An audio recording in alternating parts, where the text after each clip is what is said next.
welcome everyone. Thank you so much for being on our call. We've been trying to do these every day to give people a little learning opportunity as well as a little socialization, albeit through the virtual environment. And so thanks for helping us to spread the word about these calls. We're going to be having some more exciting topics coming up next week. On Monday, we're going to be having a call about the Red Knife Shepherd program, what it is, who might be a good candidate for the program, that kind of thing. On Tuesday, the blind history lady is going to be on to storytelling. We're going to have an awesome group yoga session on Wednesday. On Thursday, we're going to have an excellent parents call.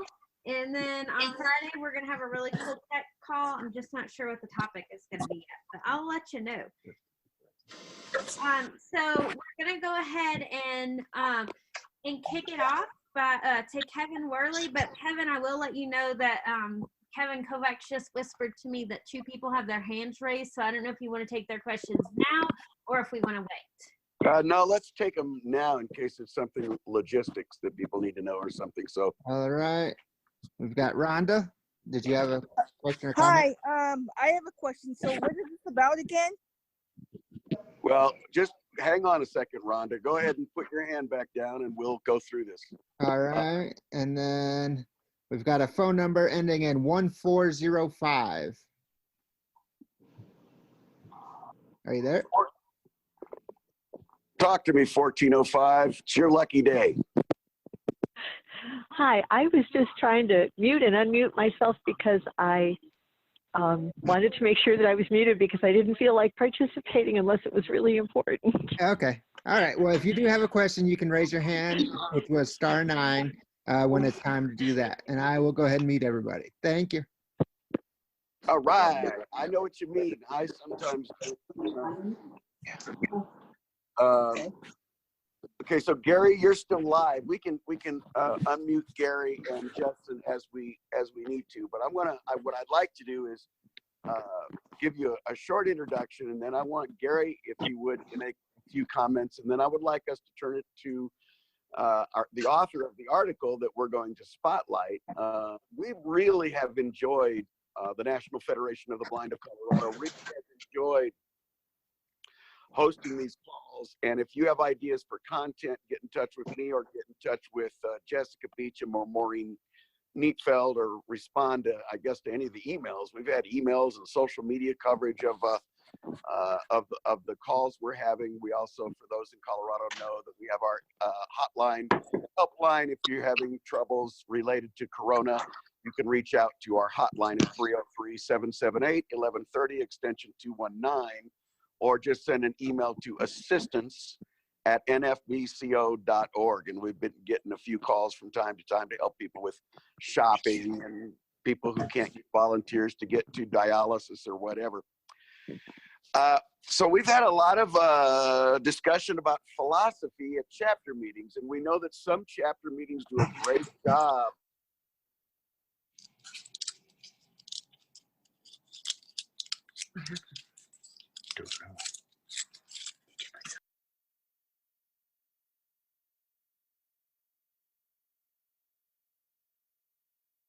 promoting our NFB Jernigan Institute work, etc.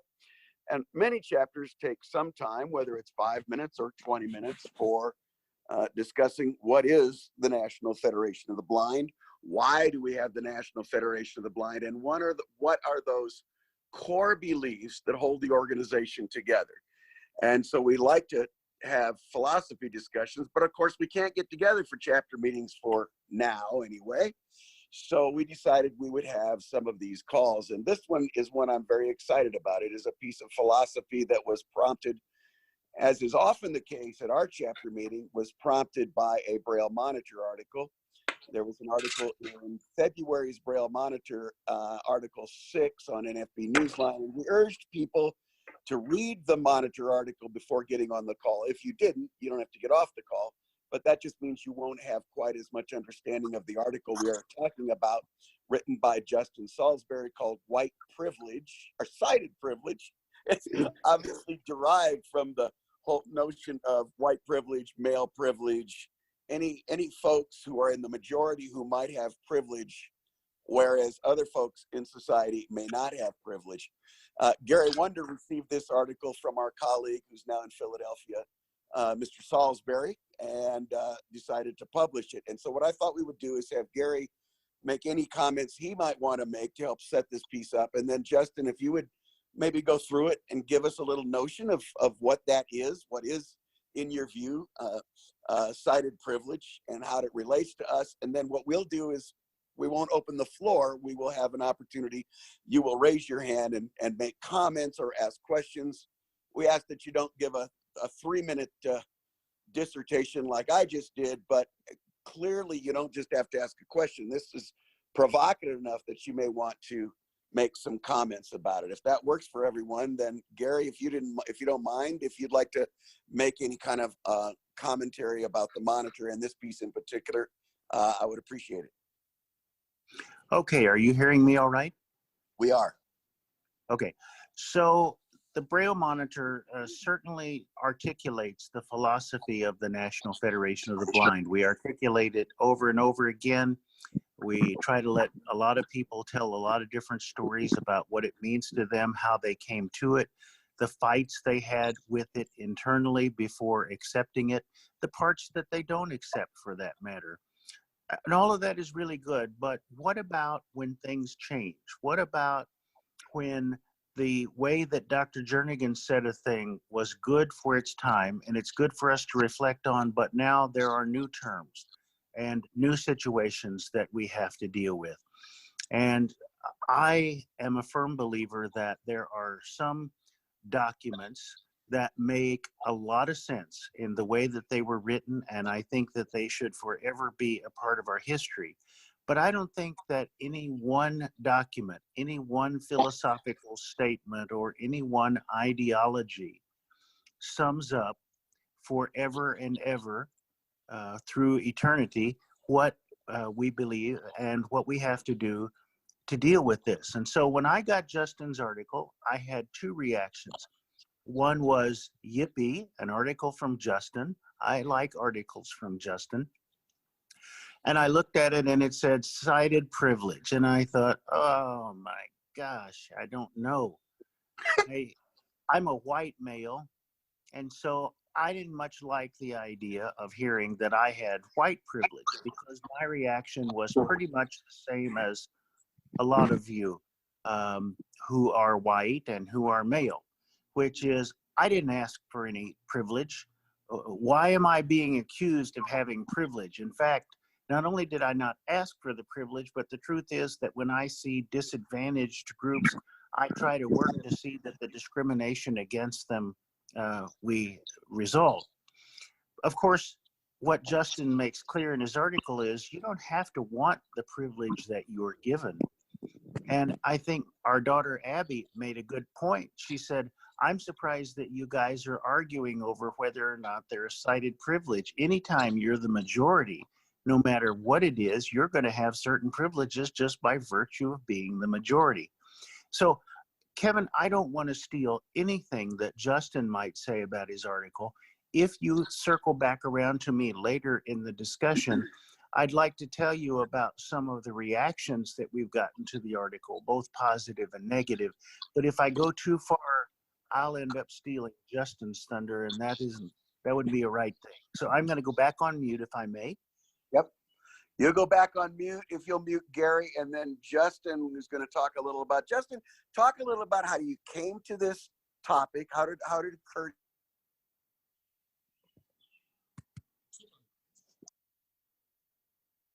Absolutely. Can you hear me?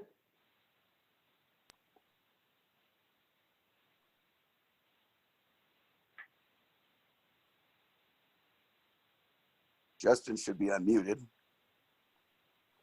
Yeah, Justin is. Can you hear me? There you go. All right. Wonderful. Yeah, so it's super great honor to be here with everyone today. And I love that people are enjoying something that I've spent so much time cooking up. I really love the activism and advocacy work that we do in the Federation. And for me, that was a huge reason why I went into teaching. I looked at the teaching as an extension of that activism. And I look at being a teacher as being really a frontline agent of social justice. When you have a group of people that faces certain barriers and you can help give them good education and good empowerment, that helps people overcome so many things. And for those who don't know, I ended up going through the master's program at Louisiana Tech to be a teacher of the blind, one that was created because prior to that time, blind people weren't allowed to go and get a master's degree program, certification to be someone who taught cane travel. You know, before that, it was this idea that blind people couldn't teach cane travel. So we went out and we made a certification that blind people could get. And we also made a university program that could offer it. So, you know, it's a wonderful program that I highly recommend to anybody who'd consider it. And one day in that program, and many of the classes that I took were taught by a man named Derek Williamson, who unfortunately is no longer with us. But he was a sighted guy, and he really understood the belief in blind people at a very deep level. He actually grew up in Ruston, Louisiana. And so for him, seeing blind people walking around, living normal lives was totally normal. And it was only when he was in college that one day he learned that that wasn't actually normal for blind people. And he became fascinated and came to teach in our program, right? So then, you know, one day in our program, Derek's talking in our graduate classes that we'd have at night in one of the conference rooms in LCB. And he started talking about how blind instructors can play a special role in speaking to students as a fellow blind person. And I appreciated that, but I also responded to point out that sighted people can have a special role in our field as well for two big reasons. One, they can speak from the majority position and tell that student in a direct way, but also in many indirect ways, which are also very important, that they see us as equals. I, as a fellow blind person, can't give that to them because I don't speak from the position of being a sighted person. Additionally, I said, there are some jobs in the blindness field that people may only be willing to give to a sighted person. That's still a big theme in a lot of places. So it's really important that we have well-trained sighted people who really look at us as equals and who really understand how to teach, who can go and get those jobs and then help hold the door open for blind people to come after them. So, you know, speaking in terms that other people will understand is another theme that's really important to me, that I've been learning more and more about as I do a lot of advocacy work. Sometimes when I try to make a pitch for something, sometimes it just doesn't work, and I realize I'm speaking a different language. And if I can start to learn the jargon of my audience or the lingo that my audience uses, then sometimes I can help weave what I'm doing together with what they're talking about. And so one thing that I've seen as I've been around a lot of activism circles, because when I take NFB initiatives to a certain activism circle, I go to pretty much anybody who's an activist on anything, and I'll try to find a way to show them that my freedom is entangled in their freedom. And so if we can work together, we can have our liberation together. Isn't that exciting? And so when I realized there's this framework of privilege that so many other people in our society are using to help explain basically the idea of privilege and discrimination as a yin and a yang to each other, or privilege and oppression as a yin and a yang to each other, I said, you know, there's got to be a way that we can make that make sense with blindness. And of course, also in the master's program, as many of you who read the article saw, you know, I was very impressed the whole time with my classmate, Joanne Gabias, who was a sighted person who I could tell looked at blind people as equals. And so it was really neat to be able to have a really close experience. I mean, in my cohort, there were two of us. It was Joanne and me. So to be able to really get to watch on a daily basis sighted people who really understand blind people as well, that's a really, really cool thing. So another way that I end up experiencing a lot of this with the privilege piece, I am a mixed race person myself. And depending on where I go in the country, I tend to get perceived as belonging to different groups. Some places I go, I'm perceived as white. Some places I go, I'm perceived as Latino. Some places I go, I'm perceived as Native American. I'm all three of those. Some places I go, I'm perceived as Jewish. I'm also that ethnically. And so, you know, to me, sometimes getting treated differently in different circles because of how I'm perceived, sometimes I have that privilege of that dimension and sometimes I don't.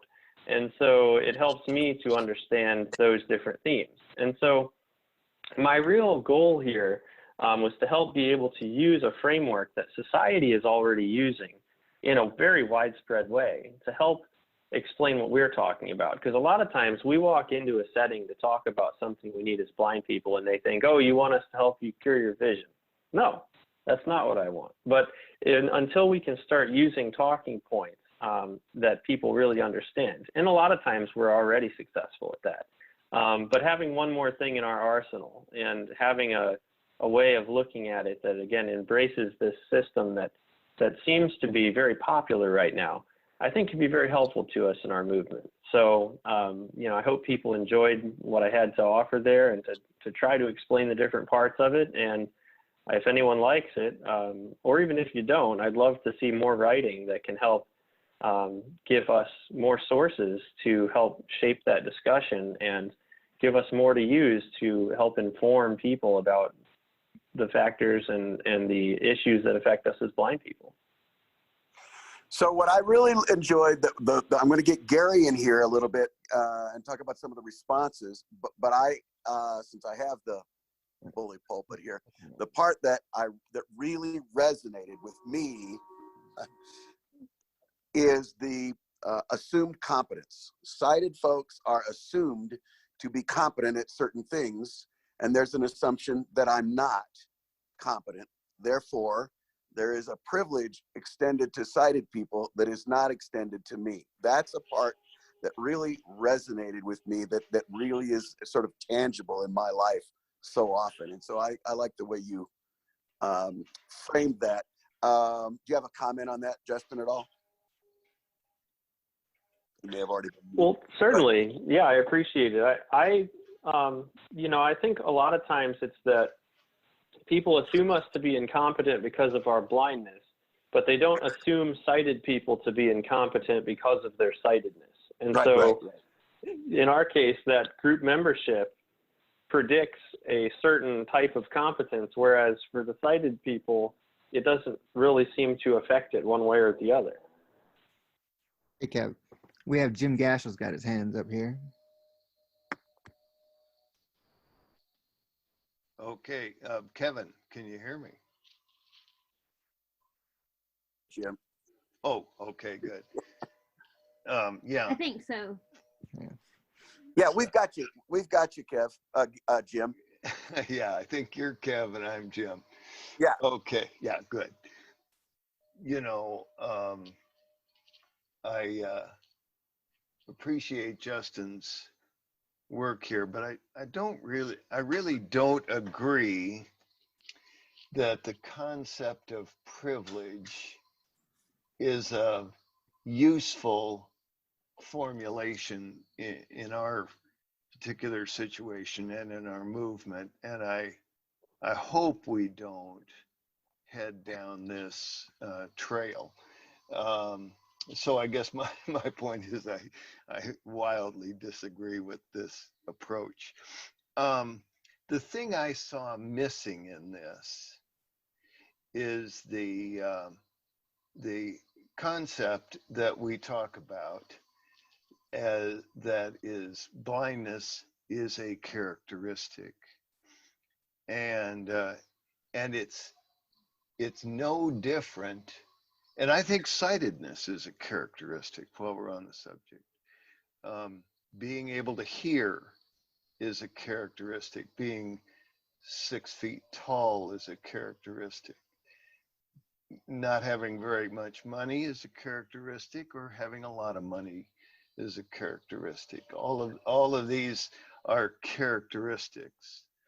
And in my mind, none of them should be set out as distinguishable from any other. Now, it depends on what you want to do. if you want to have somebody, if you want to appoint somebody or hire somebody to catch a baseball, you'd probably want to have a sighted person to do that. But not because they're a sighted person, but because they have the capability that you want of catching a baseball. Now, if you want somebody to coach the baseball team, there's nothing about blindness that prevents a blind person from coaching a baseball team. Not very many blind people do.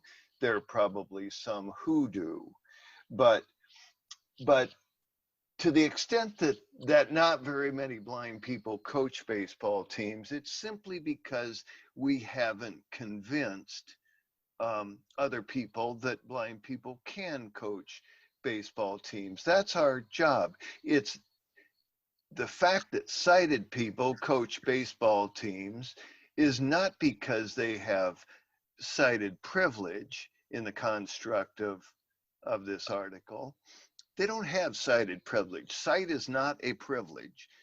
Blindness is not a privilege. None of these other conditions that I've mentioned are privileges. They are characteristics. I worry that if people believe that sight is a privilege, well, we're in the minority, folks. And so I don't see a way of us ever achieving that privilege, because the concept of privilege in my way of looking at it, it creates a dog eat dog world. And I don't think I'm ever going to become the majority, so I won't ever be able to achieve that privilege. And there are some things about Justin's writing about it that seem to say that we're striving to get there, and maybe even some of these enlightened people with sighted privilege will get us there. Folks, if we're going to achieve equality in this world, we're going to do it because we teach other people that we are equal, and we're going to take it.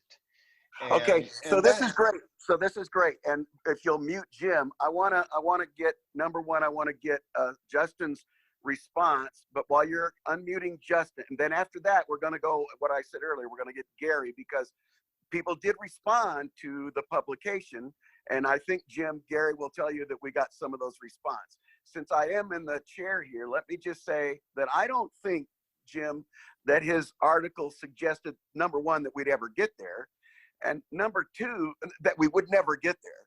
Number two, I think mostly what his article does is points out the fact that there is a privilege that comes with the characteristic of sight. That is a privilege. It is an opportunity many of us don't have. It is a single characteristic that allows people who are sight to do things that they will not ultimately allow blind people to do. It's the same concept as white privilege or male privilege. And to me, that's a fact. It's an undeniable fact. It's what we do to change it is exactly what you're getting to. But to assume that sighted people don't have some privileges I don't have based on sight, or males don't have privileges based on male, I think that's something that's that is not supportable. Justin? Yeah, thank you. So I definitely, I have I totally look up to Jim Gassel. I had the privilege of being a part of the Hawaii affiliate with him for a while recently. My take on it is just that, the characteristic itself doesn't automatically, inherently give the privileges, but it's more the way that we end up being treated in society from the way that we've constructed our society, based on eyesight, and, sighted privilege is socially constructed. I think it's, perfectly important I think a lot of people are making the point that we don't want to get ourselves into this idea that privilege is this permanent, rigid barrier that we'll never be able to get away from, that If we accept that it's real, then we're doomed to second-class status forever. I don't think that that's necessarily true. I think that we can definitely change the way that we're treated in society, and I think that's what we do in the Federation quite a lot. But it's, I think, more about the minority group membership than it is about the characteristic itself. Interesting, because I think that the minority majority characteristic is what bestows this this privilege on folks. Now, but I think in the end, let me just say this, I think I would be safe in saying that in the end, we all in the Federation believe what Jim said. We're going to have to take it. We're not going to say, oh, well, there's cited privilege, so we just have to accept that that's the way it is. I don't think the article says that, number one, and I don't think we would say that, number two. Gary, I would like you to weigh in a little bit, and then I want to open this up a little more. And by the way, Jim, we're going to get you back in. I know you're going to want another. Yeah, I have a couple of points. Yeah. Well, okay. I'll tell you what. Since you're not muted, go ahead and make your points. But I do want to get to Gary because I know he got interesting responses from the article. So go ahead, Jim. Make your points. My basic point here is that I don't believe the concept of or the argument over privilege advances our cause in the way we want to advance it. Okay, but whether or not it does it not exist? I don't think it exists. So what do you think about white? I actually don't think.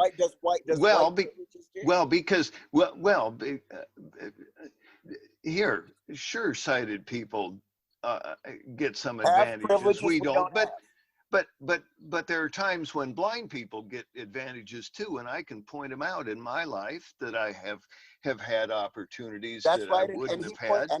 And he pointed that out in the article. But I realize that, but he didn't talk about blind privilege then. And I don't think privilege is a helpful concept. That's what I'm saying. Sure. I get that. I totally get that. And I'm not sure if it is or isn't, but it is a concept that has been coined that folks in the majority and the minority in this discussion of civil rights and inequality, it's a word that has been used a lot. And I think that was his point. Whether or not it's helpful, that is a good dimension of this conversation. Your second point. Did you have a? Well, it clearly takes us away from the discussion of characteristics, which is our approach to equality. and I was very distressed that nowhere in the article did he ever use the term characteristic.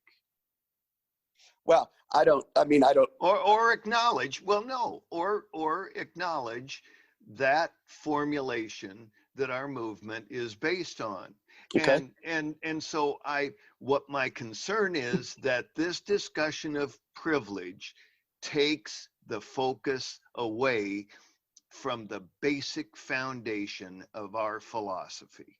Okay, that's a fair point, and I'm sure we'll be writing more about this kind of in the Braille Monitor to come.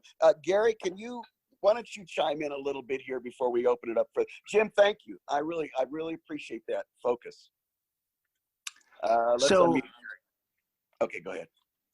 Okay, so what you're hearing here is fairly representative of articles that I have, the responses that I've gotten to the article. You may notice that Jarrett Vermey in the April issue took issue, but I have to say that there are a lot of people who don't believe that the concept of privilege and the concept of characteristics are at all in conflict with one another. I don't think that they see the concept of privilege as immutable and unchangeable, but I think that they see the concept of privilege as a reality. And I think that I think there are two issues here. One is, do you believe that privilege exists at all? And if you do, then do you accept that there is such a thing as cited privilege? So there's a book I read called Small Great Things. It's by Jodi Picoult. And essentially what she wrote about was a Black nurse in a hospital who believes, because of her 20 years of work, that she's played the game right, she's done everything that she's supposed to do, and that much of this growl about discrimination against Black people is just hooey. And all of a sudden, a member of the Ku Klux Klan comes in with his pregnant wife and says, I don't want this blank blank, and you could probably figure out what the two words were, NB, touching my child. And all of a sudden, the hospital administration kind of caves and says, yeah, you've got a lot of seniority and we really appreciate it, but why don't we just keep you away from the child? And she is placed in a situation where they have a hospital emergency, and kaboom. She has to deal with the child, and if she's caught dealing with the child, she's in trouble because she's violated a directive, and if she doesn't, then the child dies. Well, despite her best efforts, the child does die. And so now the question is, did you not do enough? Were you chicken? But let me get real quickly to the deal. Her lawyer in this says, please don't play the race card. Please don't bring up this issue of white privilege. And so the way that the Black woman, the nurse, gets her to see that in fact there is such a thing as white privilege is they go shopping with one another. And the white lawyer is ahead of her with her shopping cart, and she decides that she wants a bottle of water. So she gets a bottle of water and she drinks some of the water and puts it in the basket where it clearly can be seen. And she asks her friend, do you want one? And she said, no, I really don't. And they get ready to check out, and the white woman is checked through without one, everybody's nice to her. Everybody is wonderful to her. She rings up and she goes out the door, and she doesn't understand why the Black person that she's with, the nurse that she's going to represent, doesn't follow her. And the reason is because the cashier wants to see an ID to go along with the credit card. He checks everything, gets her checked out, and then at the door she stops to see if everything in her cart is the receipt. That was a pretty convincing for me that there is such a thing as privilege.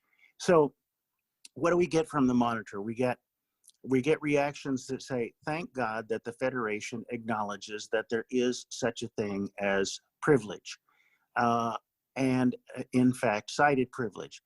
On the other hand, we have folks who say, this is ridiculous. I do not understand. I never expected to see this kind of language in a Federation publication.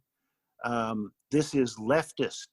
This is, let's see, victim mentality. And I can't believe that the Braille Monitor would encourage it. And my response as the editor of the Braille Monitor, which is certainly changeable if the president wants to change it, is that this is the very kind of discussion that the Braille Monitor ought to be championing. Our role, I think, is not only to echo the traditional and what we all understand, but to figure out what parts of conversation we're going to embrace and which we're going to reject and which apply to us and which don't. And I want to give Justin credit for the fact that he did not say in his article, this is the end all and be all of discussion on privilege. He said, I throw this out to encourage discussion, and I got to give him credit. He has encouraged discussion. That's my take. There's no doubt about that. And I love the fact that that's what the Monitor is for, as a forum for this kind of conversation. Now I'm going to do one thing. I want to throw this back to Jim Gashel for 30 more seconds. And then I want to see if other people want to raise their hand, and Kevin will tell me who is available and then, or who's interested, and then we'll take some comments and questions. Jim, do you have any additional comments after? You can come back later, but after Gary's commentary. I know that you don't like the fact that characteristic is not the focus. We get that. You know, and some of us would suggest that the characteristic is the basis of the allowance of privilege, color of skin, etc., lack of sight, or sight, etc. But I think all of us agree that whether or not there's privilege, that can't be we can't stand on the fact, well, we're not privileged. We don't want that. I get that. Anything else, Jim, real quick? No. Can you? Yeah. Oh, okay. Now Go ahead. I'm in. Yeah. Okay. No, don't get me wrong. I appreciate that Justin wrote the article, and I appreciate that we had the chance to have the discussion. What I'm talking about is, and I appreciate that the Monitor should publish an article of this nature and not simply repeat every month something that is our philosophy. But having said that, I violently disagree with the privilege formulation without the slightest nod to our the idea that blindness and sightedness and all these other conditions are characteristics, and as I said, that's the foundation of our movement. And I worry, frankly, that people coming in and not having that kind of background will be enticed in some way or turned off in another way. Some would be enticed, some would be turned off. Exactly. By the privilege argument. But just to finish this, you know, in the beginning, I thought the Federation was a bunch of kooky people that I didn't want to have anything to do with. And it wasn't until I read Dr. Jernigan's threshold article, blindness, handicap, or characteristic, and blindness, left-handed dissertation, and blindness, concepts and misconceptions, and the whole series of articles that lay out the basic bedrock principles of our movement. It wasn't until then that I realized that the Federation had anything to offer me. And had I read about this idea of sighted privilege or blind privilege or whatever it was to beginning, it never would have grabbed me. And so yeah, I don't want us to promote any formulation of our movement relative to the rest of society that simply turns people off. Got it. I think we got it. By the way, one of the reasons it would have turned you off or wouldn't have grabbed you is the time. 50 years ago is different. I'm not sure that the Nature of Independence, written in 1968, would have grabbed you either. And that was in 1992. So things do evolve, concepts change, and that's another dimension of the Monitor that I think Justin and Gary are trying to portray. Now, we need to open it up because I know guys like Chad Allen and others are out there going, hey, Worley, quit allowing you white men. Why are you guys, you guys are filibustering. All right, so folks should raise your hand. I probably won't give you as much time as I give Jim Gashel. He's got elderly privilege and also huge respect and accomplishment privilege, I must say, in this blind movement of ours. Kevin, can you tell me if we have anyone who'd like to jump into these dangerous waters? Kevin Kovacs, do we have is someone on the board, as they would say in the broadcast industry? I wonder if we're having a Zoom technical issue. All right. Well, we've Oh, got. Here we go. Anyone that wants in, Kev? Yeah, we've got Grant. Okay, Grant, go ahead. Oh, hi. I just wanted to make another comment. So I sort of agree with the main idea of this article, and I disagree too. Like, being blind and being sighted have their own privileges. Like, for example, if you're sighted and your career requires that you work on the computer for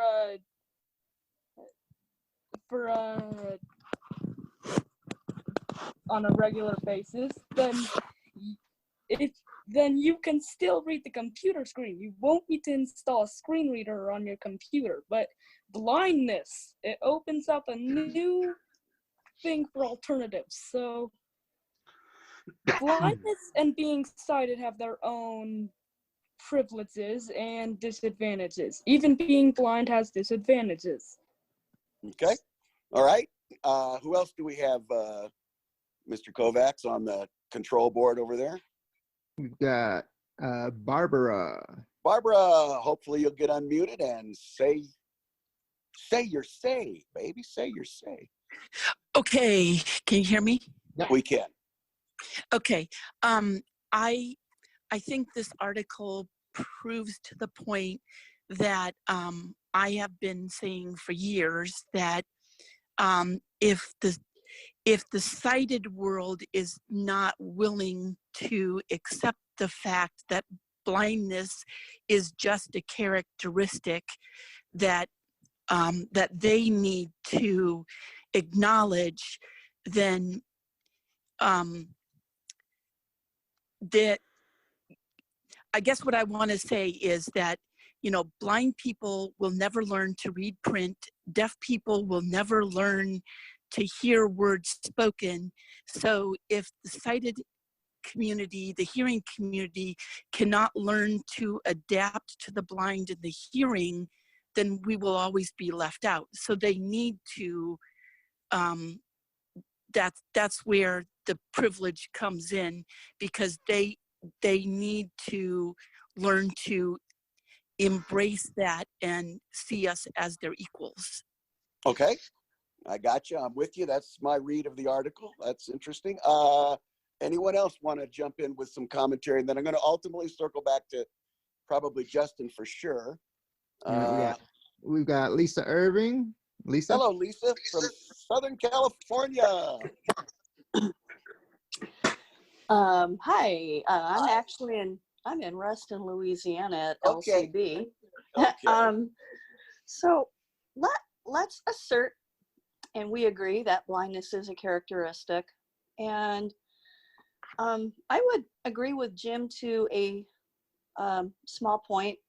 And I will say to Justin, finally, I'm so glad somebody put this term on the table, gave the thoughts and feelings a word, sighted privilege. And I would say that, so if there are the characteristics of sightedness and blindness, then there are assigned privileges by society. And I think it's our obligation as federationists and members of the blind community to unassign some of those privileges, or to let folks know that some of those privileges are inappropriate or inaccurate. That's it.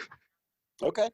Yeah, no, I think we can all agree with that, that it's our job in the National Federation of the Blind to change attitudes, to change public attitudes. I was thinking of an example, we'll get someone else, and I don't know if this speaks to the article or not, but I remember when I was in an Achilles group, and Achilles they provide guides for blind and visually impaired people. And I remember that some of us thought that if there was going to be, you can unmute anyone, Kev, that other than Gary and I guess, and Justin, at any rate. And we thought, well, maybe some people with disabilities should be on that board. And there was real hesitancy on the part of people that did not have disabilities to putting blind people on that board. And they felt like that was okay, that they didn't have to include our perspective. And so they had a bit of privilege. Now, it's not not a complete analogy, because they were in effect providing services, if you will, or volunteer support with blind people. So that wrinkled it. But the notion that, had they not heard, nothing about us without us, the old disability cry, if you will. Okay, I may have sidetracked, but that's what I do sometimes. All right, who else wants in to make a comment on this? I love this. Chad's here. I think I've been unmuted. Barbara Yeah, Pierce. we got Oh, Barbara, 8077. go ahead. Barbara. Let's do Barbara. So it seems to me that there's a sort of a step missing here. I certainly agree that we're talking characteristics here, and yet without actually identifying it or recognizing that it's functioning, I think sighted people really do feel that there's a privilege. And the way that they manifest that, as I think about it, with the way I cope with it here in my community, is they see me and I'm clearly not inferior, and therefore they are prepared to give me credit for being, super blink. People come up to me and say things to me that they would never say to a sighted person. You look beautiful today. Oh, Bob, do you realize what a beautiful wife you have? And I stand there and think to myself, you would not say that to another single person in this community.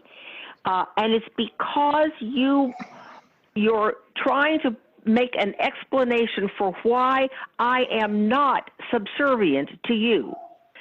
And so it seems to me that part of what we have to do is to reject that kind of superficial flattery. Mm-hmm. Oh, you are just marvelous. The fact that you tie your shoes is such a wonderful, inspiring thing. That we simply have got to be quite conscious of the fact that what we are doing is rejecting the concept that just because you have 20/20 vision, that does not make you superior to me, and it does not give you privilege. And the characteristic that I have is no better or worse, just a little different from yours. I get at it frequently with telling people around here that they are just wasting money by insisting that we turn on lights. And they suddenly think, oh, the world could be structured in a different way. And I think that is part of our responsibility, is to impose the world according to blind people as the way we insist upon functioning. Yeah, absolutely. And that's, to me, that's why this article was, in my view, I keep saying it was provocative, because I think it was. It sparked this kind of conversation. It is interesting, though, that someone made the point that there's blind privilege, and in fact there is, and I think it was made in Gary Wonder's frontispiece to the article, and I've heard it since. This notion that, I know, for example, I don't want to go to the front of the line in an airport. I do not want to go to the front of the line, and yet I guess I get blind privilege sometimes, because they say, oh, you skip those 19 people and come up here.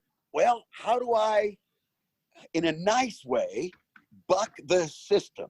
You have to make those determinations. Sometimes you figure it out and you buck the system, and sometimes it just becomes too much of a pain to be able to do that because of the people around. Okay, who else? We've got Chad Allen, and then we've got Scott.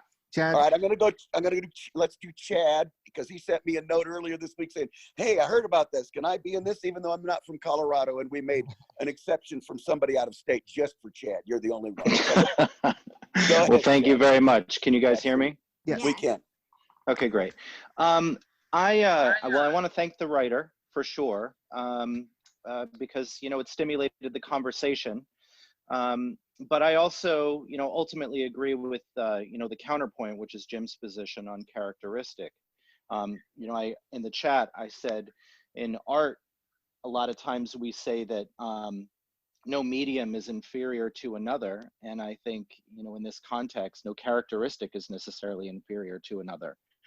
But the question that I have, and I don't have an answer because I haven't really sat and thought about it until this conversation, but with regard to privilege, where does discrimination lie in all of that?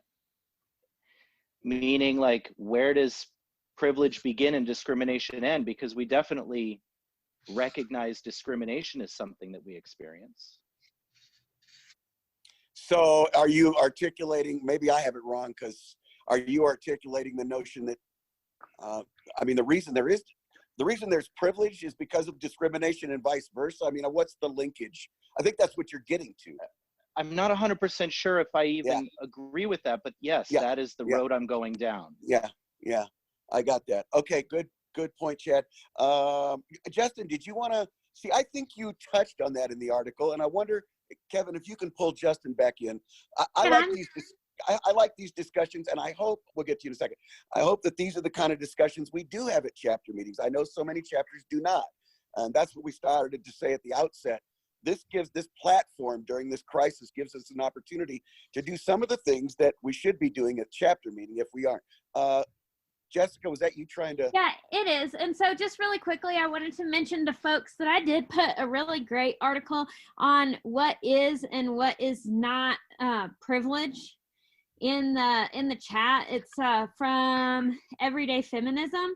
And I just thought it was a really, really nice breakdown about privilege that touched on disability, but really had less to do with disability and just more to do with privilege overall. So I would encourage people to check that out if you're interested. Yeah, I saw that the other day. I'm a regular reader of that publication. Yeah. Okay, Justin, did you? Justin, you still there? Yeah, I'm here. All right. Go ahead. Did you have anything with regard to this notion of where does that fit together in that discrimination as opposed to privilege? Or anyway, go ahead. Yeah, I would say really that privilege is the absence of discrimination for that dimension that the privilege exists on. Yeah, interesting. That's probably right. Barbara Pierce might be sitting there going, Worley, what are you agreeing to over here? I don't know. Who else wants in this conversation? Labar, you on?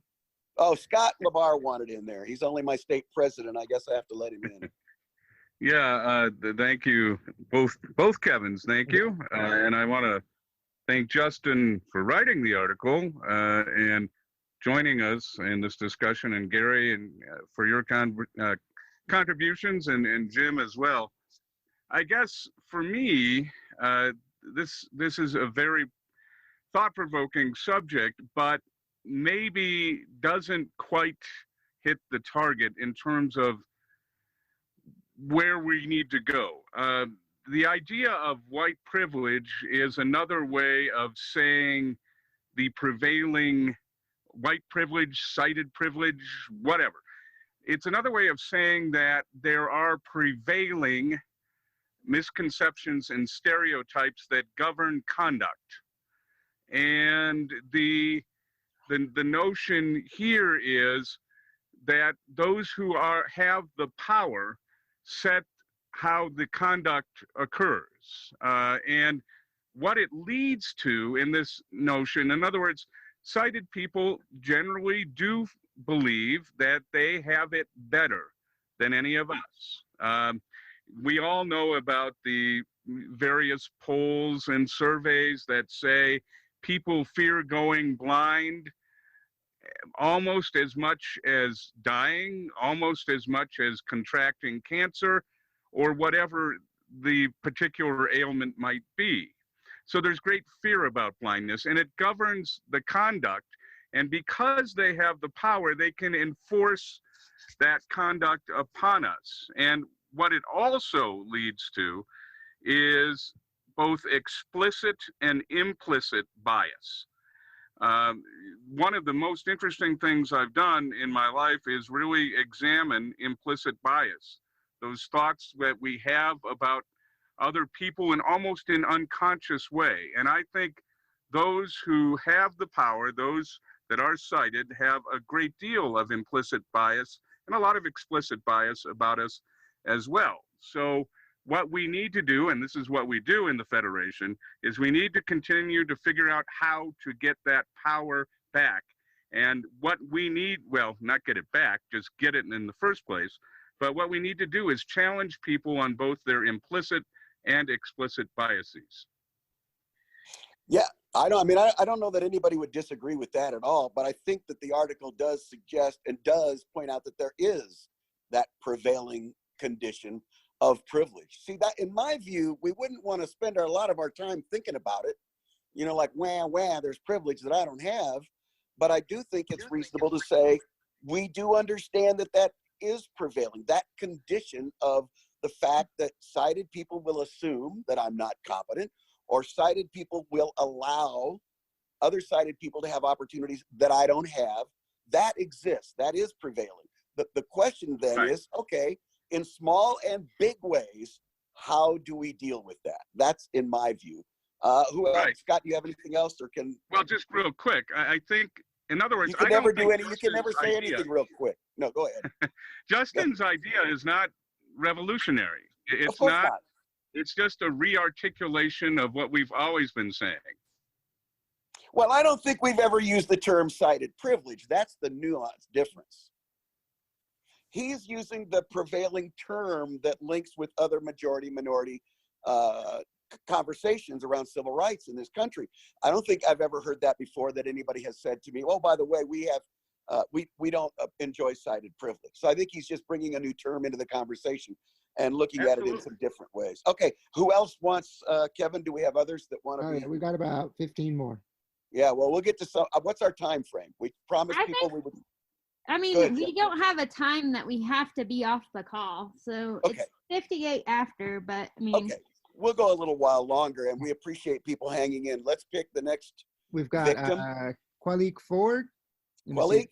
It's not letting me unmute Kwalik. You can unmute. Oh, there it goes. There you go. Okay. Hi. So you guys can hear me, right? Yes. Yes, sir. Awesome. So first, I'd like to say that Justin's article is amazing in terms of it's really well written. So good job on that, Justin. I think I gathered a few key points here. I think one is that I don't actually disagree with the idea of sighted privilege. I just think the way it's introduced and the way it's cultivated is really my concern. I feel like because people interpret our philosophy in different ways, that if we happen to go down a road where sight privilege is interpreted in a different way and put in a light that isn't congruent with our goals, then it could be disastrous for our organization. However, I agree that we need to cultivate ideas and concept and terms that will further empower us and push us forward. I just think that that needs to be done carefully, and it needs to be done with clarity. So the idea of sight privilege needs to be something that is not exactly unanimously, but something that is kind of a majority understood concept. My second thing is that I think the idea that some people have brought up too is that sight privilege, and I think everyone has privilege, right? Justin touched on this a little bit. When you go into a group and that group becomes a majority of a situation, even in a room where there's 5 Black people and 3 white people, therefore the Black people just become the majority in that room, even though that is not reflective of the world or of this country. But in that moment, you would become the majority. And so then you have the privilege. And so I think the idea it should really be, for one, in our own organization, abolishing some ideas of blind privilege, right? Like we constantly, preach the idea or cultivate the idea of, trying to put ourselves on equal playing fields with our sighted peers so they can recognize us as equals. And that's something that still needs to be done. So we have to address our own privileges in that sense. And then on the other hand, we are constantly advocating for the rights of sight advocating against sight privilege, and and demanding and educating the public on concepts that are related to this idea that sight privilege is something that they have and they may not know about it. And these are the the subtle ways it affects us, and sometimes the really broad ways it affects us. But also we need to remember that to introduce a term that is so thunderous, such as sight privilege, into someone who has never encountered a blind person, maybe instantly met with a knee-jerk reaction that'll push them farther away from the goal of equality. So I just think that it's how we I'm about to wrap up. It's how we just give off that message and that ideology, and how we also coach it and culminate it in our own people. Yep, sure. There's no doubt it's a polarizing term. There's no doubt that some people, and Gary referenced this, he recognized it, and so did Justin. It is a polarizing term because some people say, I didn't do anything to deserve privilege. I'm not privileged. Well, the fact is there is inherent privilege that comes with specific characteristics. And so, all right, who else wants in instead of me filibustering? Phone number 5829. 5829, you're unmuted. Yeah, hi. Can you guys hear me? Yeah, we can.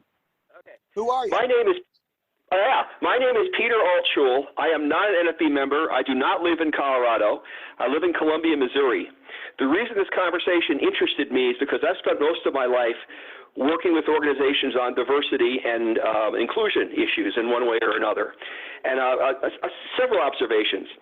The first is the individual talked about the Achilles Club and talked about that you weren't sure that that was an example of privilege. It is. It's a matter of competence, I think.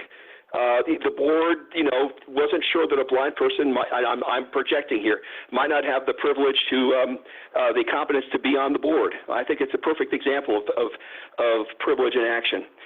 Several other observations. Well, I'm going to give you look, I'm going to give you 2 more observations, and if you were a member, I would give you 5. Go ahead. Fair enough. Go ahead. Okay. The next thing I want to say is all the things that Justin's article talked about, the examples he gave, you can put any other minority group in the room and they will share some of the same things. Exactly. They may come out in different ways. They may come out in different examples, but I can assure you that that all those examples come out in different minority groups. I also like the comment that for the person who talked about that if you're the only person in the room, whoever the other group is has privilege, and that includes people who are blind. So if I'm the only sighted person at an NFB convention, it's going to be, it often is awkward. So that's the second thing. And the final thing I would just say is I agree with the comment that this is a polarizing term and it should be used with extreme care. I will share that I've talked, and I certainly I would think long and hard before using it with a bunch of conservative Republicans. And I'd be very blunt about it. The way I've described it to that group, when I've had informal conversations with folks like that, so I say that this is a privilege is a blessing. We all have different blessings. Some we earn and some we really haven't earned. And what that means is when it's a matter of being a little more humble. That we aren't perfect, that we have privileges that other folks don't have, and to use them to advantage of other folks. And I think I'll stop there, but I could say a lot more. Okay, sure, and you'll have an opportunity. We'll have a lot of philosophy classes or sessions or networkings, whatever the heck. I wouldn't call them classes, but I suppose so. We learn from one another. I've already learned a lot. I think there's no doubt that I love your example of a national convention. There's no doubt in my mind that sighted people, especially when they first come to a national convention, are absolutely overwhelmed, and oftentimes, not always, some sighted people take it in stride. My wife had no difficulty at all. She just showed up and started doing stuff, and she couldn't understand as a sighted person why people did struggle with it. But there is privilege in that situation. Look, I'm getting on that elevator. Now, you sighted people, you might sit back and wait your turn like you do other 51 weeks of the year, but on this week, I am getting on that elevator. All right, who else wants 1405, phone number 1405. 1405. Hi, my name is Suzanne, and I'm from Ohio. And first of all, thank you so much for this discussion. And I'm going to have to say that when I first saw the title of the article, I was hesitant because of the word privilege. And being an African-American female who is blind, privileges just seem to me the word dictates better. But after reading the article, to me, it's spot on. Because a lot of times we have to prove over and over again that we are competent. I sit on a lot of boards, and I have to prove, because I'm the only blind individual on the board, to show that I'm just as competent as others. And it gets frustrating, but this is what we do. This is what we signed up for. So I want to thank Justin for writing that article, but I also want to ask him about the hierarchy and vision. Are you saying that people who have, back in the day we called it high partial, where do they fit? Are they fitting in that privilege category, or are they fitting in the other? Justin? Yeah, so the hierarchy of sight, of course, is this idea that the more vision someone has, the more capable and the better a life quality they will have. And, you know, we in the NFB assert that, you know, the hierarchy of sight is a socially constructed idea. It's really inherently false, but you know, a lot of times people end up maybe having opportunities because somebody thinks that, you know, being sighted is better or something like that, right? Or assumes a sighted person to be more competent. I would say that there are perhaps some elements of sighted privilege that a high partial might benefit from, that a total, as we might say, or someone who's completely blind, might not benefit from. I could tell you that there have been plenty of times where perhaps I was on a website that wasn't fully accessible, and I am a high partial, and I couldn't make JAWS find that button and click that button. Or maybe I had to get through a CAPTCHA in the days before we had audio ones. And sometimes, using my vision, I can get by one of those CAPTCHAs. Sometimes I can find that button with the mouse, as laborious and painful as it may be. Sometimes I can do it. So there are some elements of that, but you know, once we're really in the group of being a blind person, then that's showing that that we're going to end up being people who don't really receive that sighted privilege the vast majority of the time. Thanks.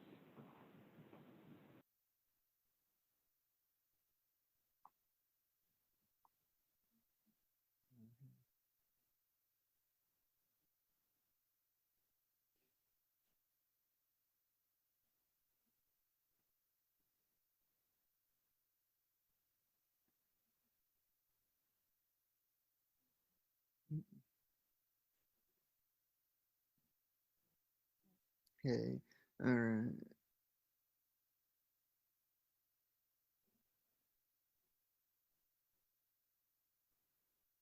Are other people hearing Kevin? If so, raise your hand. No, there's too many raised. Justin, do you hear Kevin up there? I wasn't hearing Kevin. Okay. Sorry, go get Kevin. So I'm going to go let him know that for some reason his internet has cut out. And while we're doing that, we have Russell. Russell? Thanks, y'all. When I first saw that article, it almost turned, the title just about turned me off from reading it, because I thought, who is this guy? I've never heard of him before. What does he think he's doing? Mm-hmm. But then as I read it, I thought, that's what he's trying to say. And it was a really good article. All right. I enjoyed it. Thank you very much.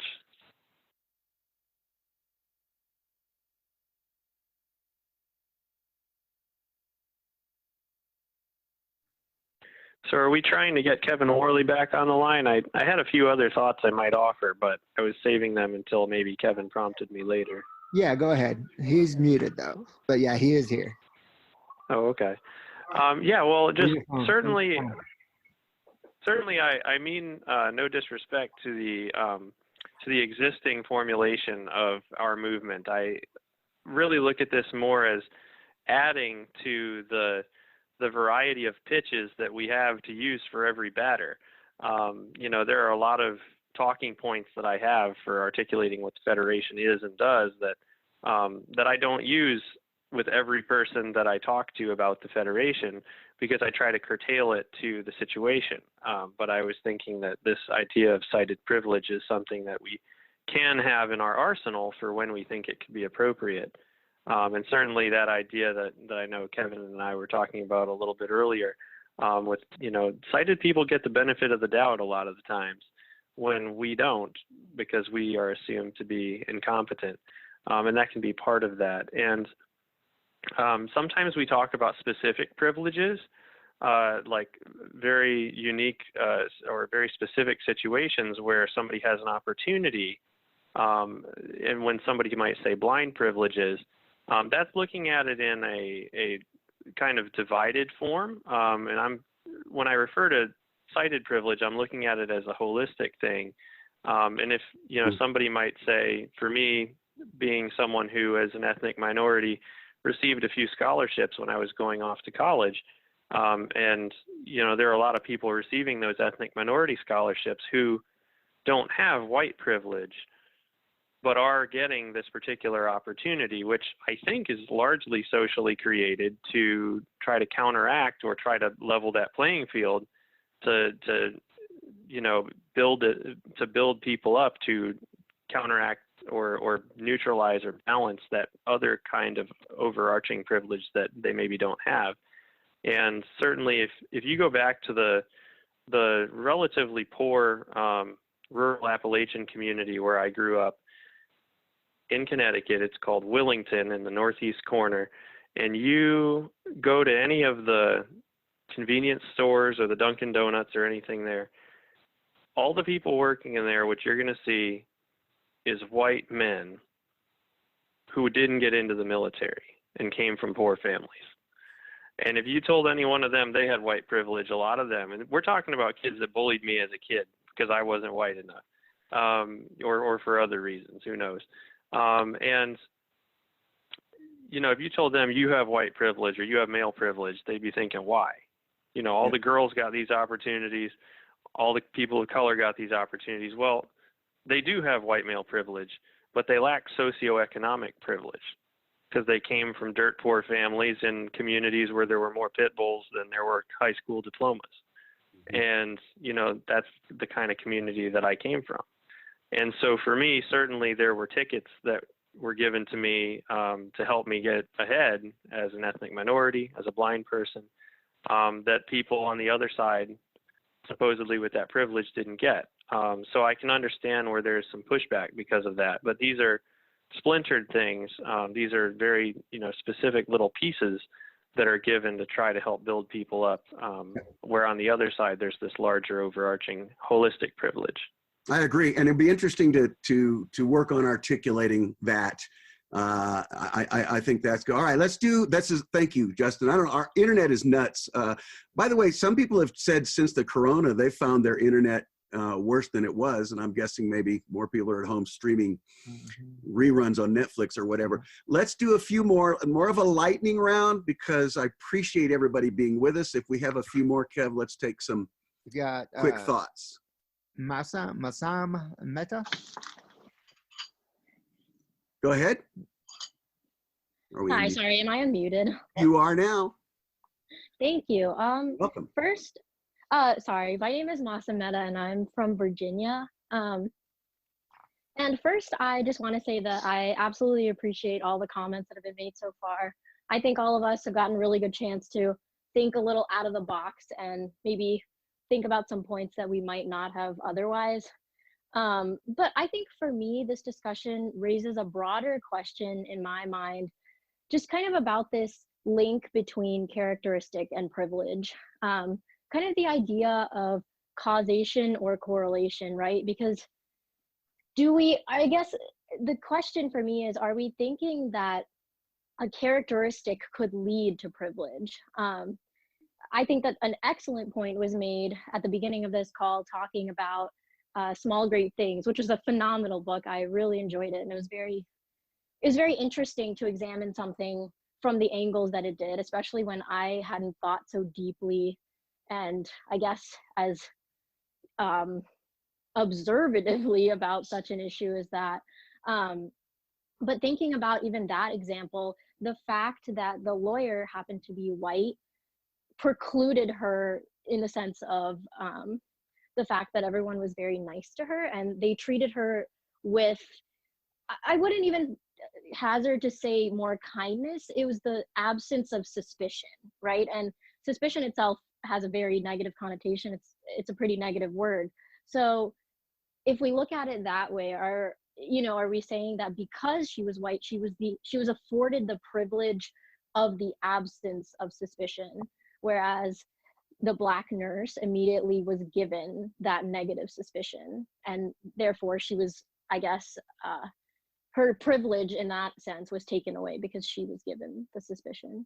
I totally agree with that. I think that's very well articulated. I love that. She's treated with the absence of suspicion or the absence of negativity or the absence of assumption of inferiority. I think that's an interesting way of putting it and different than what we've heard so far, getting essentially to the same thing. Other comments, Kevin? Yeah, we've got ending in 8936. 8936. Today. Hello. Hi. Who's this? Hello. Oh, hi. This is Nick Eisenberg in Glenwood Springs. Hi, Nick. Hi. Okay. When was the last time a sighted person walking down the street was grabbed because they're sighted? Well said, my friend. Well said, my friend. And when we say this notion, thank you, Nick. Hope the weather's good up there. We're starting to get some snow and rain here tonight in beautiful Colorado Springs, Yeah. I think. But that. So I think that's speaks to the point very, very well. And it doesn't mean that the sighted folks asked for the privilege or even want to abuse the privilege. But there is a privilege, or at least it's interesting because although it might not be considered a privilege, but it's certainly not a privilege for me to get grabbed. That's certainly not a privilege. All right, next. Miriam. Oh, Miriam, you're on the air, if you will. Let's see, it's not letting me unmute. It's not letting you. No, it's Marianne, and I am now unmuted. All right, First good. of all, I want to say quickly, Justin, I've loved watching you grow ever since I got to know you in NABS. It's been fabulous seeing how you have grown as a mature blind federationist. And kudos on an article. The minute I read the title, I was like, tell me something I don't already know. Yes, I read Jodi Picoult's book, really, really fabulous read. And I can say as a blind white woman who was married to a blind Black man for 17 years, I saw a lot of the privilege of skin color for a long time. And I've encouraged my sighted friends to say, why don't you and I go shopping together and let's find out? Or why don't we go to a restaurant together and let's find out how we're both treated? And it opens people's eyes to the fact that they're not even aware that the world treats them with this modicum of competence, of understood competence versus whatever I'm treated with. The person who hands my sighted colleague the bill or looks at them and says, what will she have? Or as I posted a while ago on Facebook, a lady who heard that somebody was walking down the street, and before she looked at me, she said, oh, do you know what time it is? And then she turned around and she said, oh, never mind, I suppose you wouldn't know. The only thing different was that she saw the cane. And that informed her opinion of my ability with one look. I don't know how to tell time. Never mind the fact that I had a watch, an iPhone, several clocks at home. I knew how long it took to get where I was going. That's all what it's basically society grants a privilege, and it's up to us to decide what we're going to do about it. And I really commend Justin's article for the fact that in the end, he said this is a conversation starter. And what this really says to me is, yes, we in the Federation know that there is a basic inequality. We are aware of that. We're all about the equality opportunity for blind people. He's saying something in a whole new way. He's giving us a new term, which, yes, it's a tough term to deal with. But in the end, the real conversation shouldn't be about the term and whether or not it exists, because the fact is, if there was no inequality, we wouldn't have the NFB, because we're here to balance the inequality. And that's what sighted privilege is really about. What the real conversation needs to be is, what are we going to do about it? What are we going to change our mind about sighted privilege? And what are we doing to change society's mind about sighted privilege? I think that's where the real conversation should be, and not fighting about a term. Yes, the term is divisive, but maybe if we want to say advantage instead of privilege, because it's what society grants. So I think that's absolutely right, Marianne. And I do want to say, I don't think we're fighting about the term. I really wouldn't want to look at it that way at all. Now, Jim Gashel had violent feelings about it, but even he recognizes that these kinds of conversations need to happen in order to continue to target our message and to hone our philosophy. Our philosophy's been baked over 80 years, and we've had some damn good bakers in Dr. Tenbrook and Dr. Jernigan and Dr. Maurer and some of the people on this call who have developed seminal writings for us. But we need to continue to bake the philosophies. Sometimes it might be a little half-baked, but we'll keep working at it. We'll keep working at it. Let's do the next. We're going to do a few more. Let's do a few more, Kev. Who's next? We got Olivia Aviera. Are you there? Yeah, hi. Can you hear me? Oh, uh-oh. Yes. Oh, there we go. Okay. So I'll try to keep it very quick and I won't expand too much on my points. One thing coming to mind while listening to the comments, and also thank you, Justin, for the article. I enjoyed reading it and hearing everyone else's comments on it as well. One thing that came to mind in the last couple of comments is that I think sometimes those who fall in the majority group or the quote privileged group don't realize that they have the privilege, and I view that as a privilege in and of itself. So a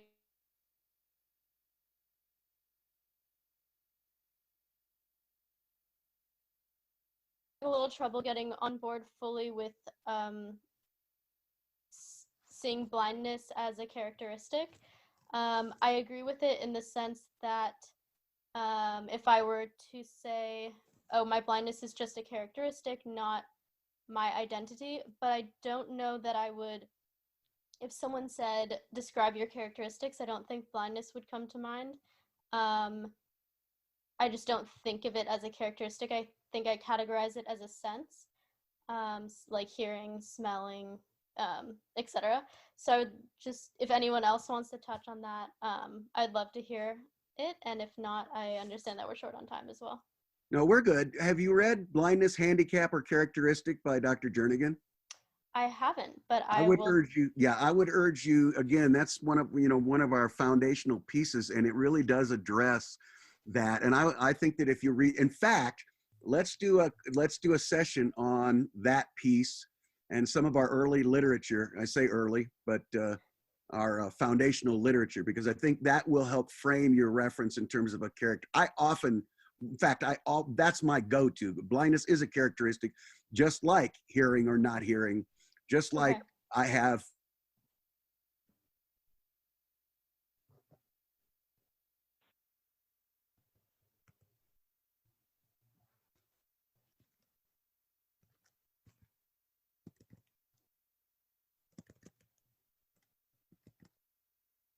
(645) 0645. Bingo. They're not letting me unmute them either. Uh-oh. Let's see. Uh-oh. Here we go, maybe. Sometimes it's hard to unmute. Hey, there it goes. There you go. Woohoo. Hey, okay, so many of the things that I've wanted to say have already been said, so he said he wanted to do a lightning round. So I just want to give one example. I think to say that we have privilege is not accurate at all. We are allowed some privileges from time to time, but as Justin mentioned earlier, usually that's to even out the playing field. And I was reminded while listening, the Miss America pageant, the first one began in 1921. In the 60s, they started a Miss Black America because Black women were not allowed to be in or to win ever a Miss America pageant. Not until 1983 did we get the first African American Black Miss America, and then it was taken away from her shortly thereafter when it had not ever been done to a white woman previously. So I don't think that having a Miss Black America, which a lot of people said was not right, I think that that is a complete misnomer. Just because they don't think we can make it down to the airplane by ourselves, so they let us go first, is not a privilege. It's because they assume incompetence. That's number one. Secondly, I would like to say that I have two children. One is white, one is African American.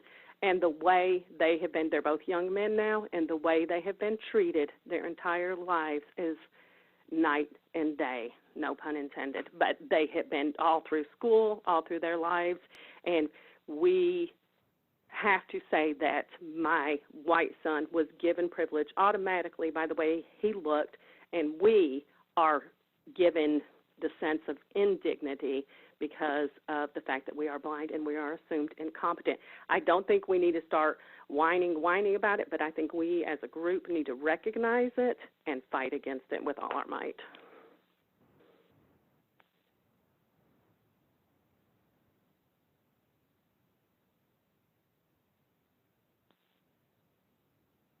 Hello?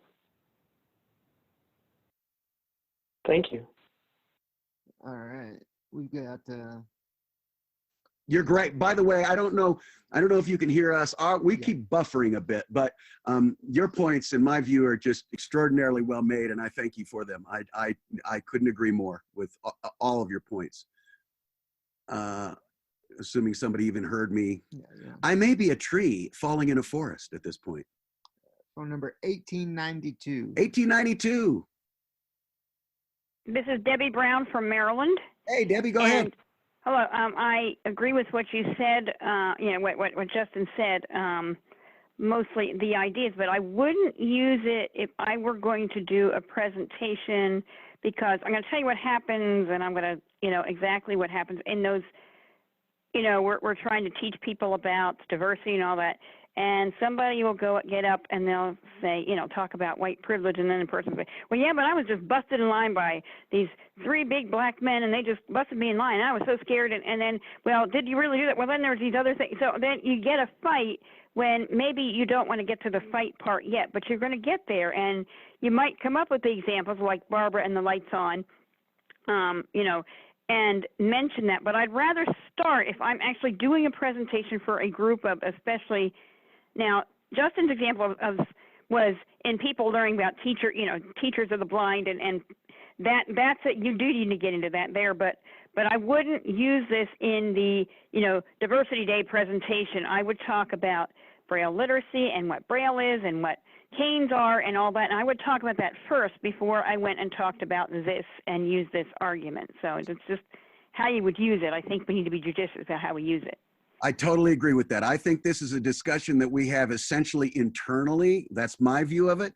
I don't see that it buys us a whole lot. We may have a difference of opinion at some point, but I don't think it buys us a lot to get up in front of the lions and start talking about their cited privilege. I just don't know what that does for me.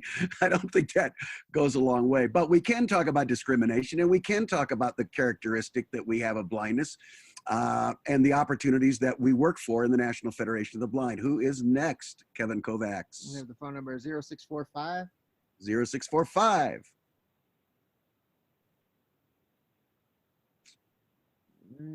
Karis, if you want to speak, you can unmute yourself. It's not letting me do you. Oh, wait, there it goes. There we go, Karth. Hello. Hi. So I've been in a unique position of losing my sight just in recently. So I have not been blind for very long. But for me, the whole notion of just kind of being considered incompetent until proven competent when you're blind versus being considered competent until proven incompetent if you're sighted really resonated for me, because I've kind of been like seeing that over the course of the past couple of years, and to just see the difference in the ways that the community and society treats me or talks to me or anything of that nature is really kind of way beyond anything I ever would have expected had I not been experiencing this. So it's, to me, kind of, pretty huge. And then on top of that, even a couple of years ago, I still had enough sight to really get by in many ways, whether it was using, magnification or anything like that. So I kind of had the opportunity of seeing the difference in the hierarchy between having some vision versus where I'm at now. And so I've really been able to see that and experience that in a relatively short period of time. And to me, there's definitely, I would agree, no doubt that it's there. But I do also agree that a big part of that is education for the public, the general public that does not deal with blindness, but also finding a way to do that and reaching out to people when, we are at the size of a minority we are, when we're only 1% of the population. So I think that that there indicates its own struggle as well. Very good. Thank you. And I like that perspective. Some of us on these calls have been blind a long while, and some of us have been part of the National Federation of Blind a long time. So we have a lot to learn as well. We're going to wrap up. I want to get Jim Gashel in here because we notice his hand is raised. In fact, I think his hand, both hands and his right foot, all three are up right now. Go ahead, Jim. Well, I come back to where I started. I think the concept of privilege as what we're fighting against, or whatever you want to call it, is a dangerous departure from our philosophy as I understand it, and to use that as a sort of basic construct for our movement will have disastrous long-term implications. And I just come back to what we need to educate people who can see is that both qualities, blindness and sightedness, are characteristics, nothing more. I don't care if a majority of them have that characteristic. These are characteristics, and our equality comes through making that the social understanding, not a contest over privilege. All right, I'm very, very well said, Jim. I appreciate that. I have a sense that you and I are going to talk about this at a bar fairly soon, because I think whether or not we want to recognize it and whether or not it is harmful or damaging or detrimental to the movement is frankly irrelevant. Not really irrelevant.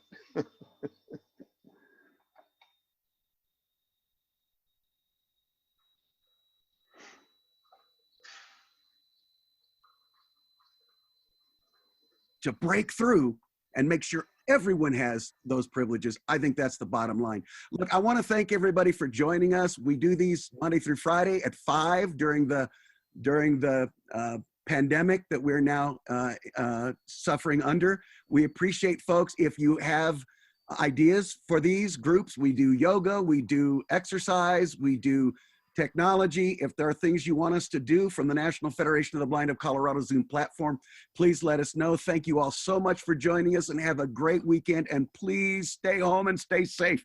This is the National Federation of the Blind, and we love you. Thank you. Good night. Hey, what's the name of the book, Kev, that you said you should read? I didn't, Gary. Or the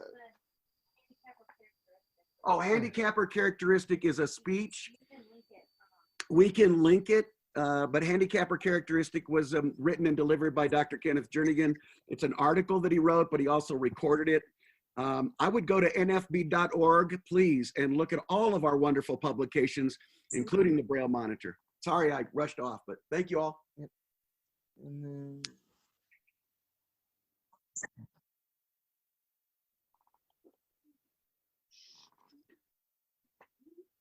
Hey, Marsha, did you want to say something? It's a little late, but that's okay. Thanks. I'll can you hear me? Yeah. Yeah, it's okay. It's okay. I had a comment when we were all as a group, but that's okay. Thank you. All right. Thanks, everybody.